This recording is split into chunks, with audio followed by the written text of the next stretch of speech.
आज का टॉपिक थोड़ा हटके है, लेकिन आपके जीवन के लिए बहुत जरूरी है। आप लोग अक्सर मुझे देखते होंगे, वही साधारण सा शर्ट, वही अंदाज। कई लड़के सोचते होंगे, सर आप तो कहते हैं कि पढ़ाई करो, सादगी में रहो, फिर ये कपटों वाली बात कहां से आ गई? बबुआ मेरी बात ध्यान से समझना। हम ये नहीं कह रहे कि तुम ब्रांडेड 3.5 लाख का सूट पहनो। हम बात कर रहे हैं कि अच्छे और साफ सुथरे कपड़े पहनने के असली फायदे क्या हैं। देखिए, दुनिया बहुत तेज है। किसी के पास इतना समय नहीं है कि वो पहले आपकी आत्मा को झांके और फिर तय करे कि आप अच्छे इंसान हैं या नहीं। जो दिखता है वही बिकता है। जब आप किसी इंटरव्यू में जाते हैं या किसी बड़े अधिकारी से मिलने जाते हैं, तो वो आपकी डिग्री बाद में देखता है, पहले आपका हुलिया देखता है। अगर आपके कपड़े गंदे हैं, बटन टूटा हुआ है या शर्ट बाहर निकली है, तो सामने वाले के दिमाग में तुरंत एक सिग्नल जाता है, ये लड़का लापरवाह है। अच्छे कपड़े एक साइलेंट इंट्रोडक्शन होते हैं। बिना बोले आप दुनिया को बता देते हैं कि आप अपनी और अपने काम की इज्जत करते हैं। आप खुद गौर कीजिएगा, जिस दिन आप अच्छे से तैयार होकर, बाल झाड़कर और प्रेस किए हुए कपड़े पहनकर बाहर निकलते हैं, उस दिन आपकी चाल बदल जाती है। कंधे थोड़े तन जाते हैं, नजरें ऊपर रहती हैं। और जिस दिन आप फटे, पुराने या गंदे कपड़ों में होते हैं, आप छुपने की कोशिश करते हैं। आप चाहते हैं कि कोई टोके नहीं, कोई देखे नहीं। अच्छा पहनावा हाई कॉन्फिडेंस, खराब पहनावा का लो सेल्फ एस्टीम। बबुआ, जब कॉन्फिडेंस हाई रहेगा तभी तो एग्जाम हॉल में या मंच पर खड़े होकर दहाओगे।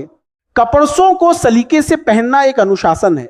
सुबह उठकर कपड़ों को प्रेस करना, सही मैचिंग चुनना और साफ सफाई का ध्यान रखना, यह बताता है कि आपके जीवन में एक व्यवस्था है। जो इंसान अपने शरीर पर पहने हुए 2 गज के कपड़े को नहीं संभाल सकता, वो जिला कैसे संभालेगा, वो ऑफिस कैसे संभालेगा? इसीलिए अच्छे कपड़े आपके मैनेजमेंट स्किल का पहला छोटा सा टेस्ट है। यह कड़वा सच है, लेकिन सच है। समाज आपको वैसा ही ट्रीट करता है जैसा आप दिखते हैं। अगर आप एक फटेहाल स्थिति में बैंक जाएंगे तो चपरासी भी आपको डांट देगा। वहीं अगर आप सलीके से फॉर्मल कपड़ों में जाएंगे तो मैनेजर भी कहेगा, बताइए सर क्या सेवा करें। यह भेदभाव कपटों का नहीं, बल्कि उस सम्मान का है जो आप खुद को देते हैं। जब आप खुद को सम्मान देंगे तभी दुनिया आपको सम्मान देगी। विज्ञान भी कहता है कि आप जो पहनते हैं उसका असर आपके दिमाग के काम करने के तरीके पर पड़ता है। इसे एनक्लोज कॉग्निशन कहते हैं। अगर आप डॉक्टर का एप्रन पहन लें तो आप अचानक गंभीर महसूस करने लगेंगे। अगर आप स्पोर्ट्स की जर्सी पहन लें तो शरीर में फुर्ती आ जाएगी। इसीलिए अगर आप पढ़ने बैठ रहे हैं तो ढंग के कपड़े पहनकर बैठिए। बेड पर लुंगी पहनकर लेटने से पढ़ाई नहीं होती, बस नींद आती है।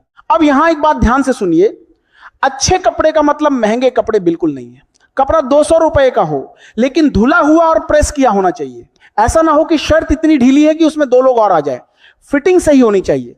शादी में जा रहे हैं तो अलग, लाइब्रेरी जा रहे हैं तो अलग। ऐसा नहीं कि क्लास में शेरवानी पहनकर आ गए। देखिए, इंसान का दिमाग बहुत आलसी होता है। वो किसी को देखते ही मात्र 7 सेकंड में उसके बारे में एक धारणा, जजमेंट बना लेता है। अब आप बताइए, उन 7 सेकंड में क्या आप अपना ज्ञान दिखा पाएंगे? नहीं। उस वक्त सिर्फ आपका पहनावा बोलता है। अगर आपके जूते गंदे हैं और शर्ट के कॉलर पे मैल जमा है तो सामने वाला मान लेगा कि आपकी सोच भी ऐसी ही बिखरी हुई होगी। अच्छे कपड़े पहनना सामने वाले को यह संदेश देता है कि मैं यहां मजाक करने नहीं आया हूं, मैं सीरियस हूं। आप कभी गौर कीजिएगा, जब आप ढीले ढाले और बेतरतीब कपड़े पहनते हैं तो आपकी बॉडी लैंग्वेज भी ढीली हो जाती है। आप कुर्सी पे पसर कर बैठेंगे, चलते समय पैर घसीटेंगे। लेकिन जैसे ही आप एक फिटिंग की शर्ट और सलीके का पैंट पहनते हैं, आपकी रीढ़ की हड्डी सीधी हो जाती है। यह मनोविज्ञान है। जब शरीर को लगता है कि वह प्रेजेंटेबल है तो वह अपने आप को बेहतर तरीके से पेश करने लगता है। सादगी और लापरवाही के बीच का अंतर समझिए। बहुत से लड़के तर्क देते हैं कि सर सादगी महान होती है। बिल्कुल महान होती है, लेकिन सादगी और लापरवाही में अंतर होता है। सादगी का मतलब है कम संसाधनों में शालीन दिखना। लापरवाही का मतलब है संसाधन होते हुए भी हुलिया बिगाड़ कर रखना। महात्मा गांधी सादगी के प्रतीक थे, लेकिन उनके कपड़े हमेशा साफ और सलीके से बंधे होते थे। एपीजे अब्दुल कलाम साहब साधारण सूट पहनते थे, लेकिन वो हमेशा प्रेस किया हुआ और व्यवस्थित होता था। तो सादगी का बहाना बनाकर लापरवाह मत बनिए। बबुआ, तुम लोग जो ये सोच रहे हो ना कि असफलता मिलने के बाद अच्छे कपड़े पहनेंगे, तो ये वैसे ही है जैसे कोई कहे कि जब फसल कट जाएगी तब कुआं खोदेंगे। अरे भाई, फसल उगाने के लिए भी तो पहले तैयारी करनी पड़ती है। याद रखिए, आप जिस पद का सपना देख रहे हैं उस पद के जैसा व्यवहार आज से ही शुरू करना पड़ेगा। कल का अवसर आज की आपकी आदतों में दिखना चाहिए। किसी ऐसे व्यक्ति का नाम ले जो बहुत साधारण परिवार से था, लेकिन हमेशा सलीके से रहा। यह साफ कहें कि साबुन और पानी महंगा नहीं होता। गरीबी कपड़े फटे होने का कारण हो सकती है, लेकिन गंदे होने का नहीं। अगर आप किसी से मिलने जा रहे हैं और आपने ढंग के कपड़े नहीं पहने हैं तो आप अनजाने में सामने वाले को यह संदेश दे रहे हैं कि मेरे लिए आपकी और इस मुलाकात की कोई वैल्यू नहीं है। अच्छे कपड़े पहनना असल में सामने वाले को सम्मान देना है। जब आप किसी शादी में जाते हैं तो सज धज के क्यों जाते हैं कि क्यों पड़ामला वाले के क्यों जाते हैं। जब आप किसी शादी में जाते थे तो किसी पड़ामला वाले को सम्मान देना है। जब आपको सम्मान देना है मेरे लिए कि है, क्योंकि आप मेजबान को दिखाना चाहते हैं कि हम आपकी खुशी में शामिल होने के लिए मेहनत करके आए हैं। यही नियम आपके करियर और ऑफिस पर भी लागू होता है। आजकल का जमाना ब्रांडिंग का है। आप एक साबुन खरीदने जाते हैं तो पहले उसका रैपर देखते हैं। अगर रैपर फटा हो या गंदा हो तो क्या आप अंदर का साबुन चेक करेंगे? नहीं, आप उसे छोड़ देंगे। इंसान के साथ भी यही होता है। आपका ज्ञान, आपकी ईमानदारी, आपकी मेहनत, ये सब डिब्बे के अंदर का साबुन है, लेकिन आपका पहनावा उस डिब्बे का रैपर है। अगर रैपर दमदार नहीं होगा तो कोई डिब्बा खोलकर देखने की जहमत नहीं उठाएगा। इसलिए अपनी ब्रांडिंग खुद कीजिए। सुनो ध्यान से। कई लड़के कहते हैं कि सर हमारे पास तो पैसे ही नहीं है अच्छे कपड़े लेने के। अरे वो बब्बुआ, तुम लोग जो दिन भर मोबाइल में फालतू का डाटा फूंकते हो, जो बाहर फालतू का चाट पकौड़ी खाते हो, उसे 1 महीना रोक दोगे तो एक बेहतरीन सफेद शर्ट और काली पैंट आ जाएगी। हम ये नहीं कह रहे कि तुम फैशन शो के मॉडल बन जाओ, हम बस ये कह रहे हैं कि तुम भले मानस लगो।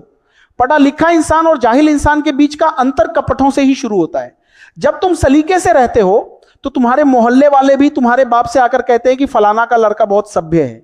एक पुरानी कहावत है, जैसा भेष वैसा मेष, यानी जैसा आपका पहनावा होगा वैसी ही आपकी बुद्धि चलेगी। जब आप बिखरे हुए रहते हैं तो आपका कमरा बिखरा रहता है और धीरे धीरे आपका दिमाग भी उलझने लगता है। लेकिन जब आप नहा धोकर फिट कपड़े पहनकर तैयार होते हैं तो आपके दिमाग को एक सिग्नल मिलता है कि काम शुरू करने का वक्त हो गया है। यह आपको आलस के दलदल से बाहर खींच लेता है। लेकिन दलदल, कपड़े सिर्फ बदन ढकने का साधन नहीं है, यह आपकी शख्सियत का आईना है। अपनी शख्सियत